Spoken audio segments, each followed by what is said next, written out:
The Upward Look for September 14th. The reading is entitled, The Unity Christ is Looking For. And he gave some apostles, and some prophets, and some evangelists, and some pastors and teachers, for the perfecting of the saints, for the work of the ministry, for the edifying of the body of Christ, till we all come in the unity of the faith and of the knowledge of the Son of God, unto a perfect man, unto the measure of the stature of the fullness of Christ. Ephesians 4, verses 11 through 13. By our unity, we are to bear strong, indisputable evidence that Christ came to this world to save sinners. Satan works with all his ingenuity to prevent human beings from bearing this evidence. He wants them to develop an unsanctified individuality so that they shall not love one another.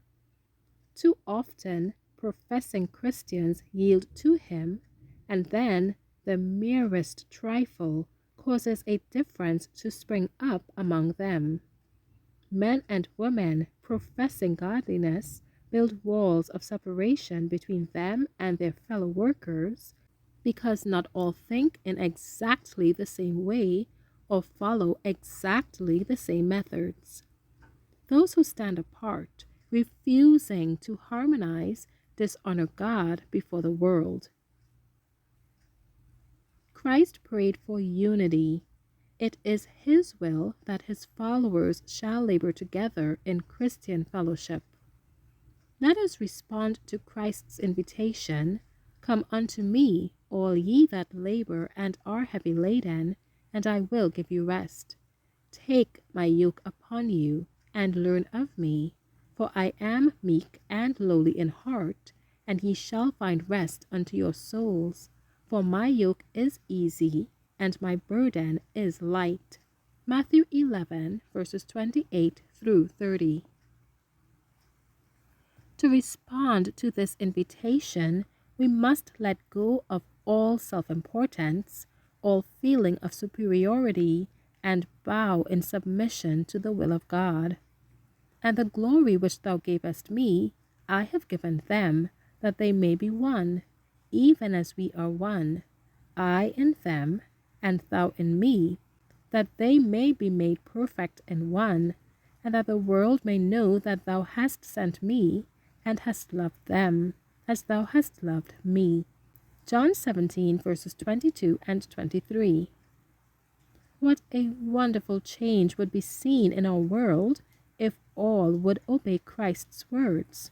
He has united his interests with those of humanity, that men and women may receive from him power to do his will. Those who through his grace become partakers of the divine nature receive the rich blessings that in the councils of heaven it was declared should be bestowed on those who believe in Christ as a personal Savior. In order for us to bear the fruit that glorifies God, our hearts must be filled with the love of Christ. We must learn of him, his meekness and lowliness. Then we shall not strive for self-exaltation.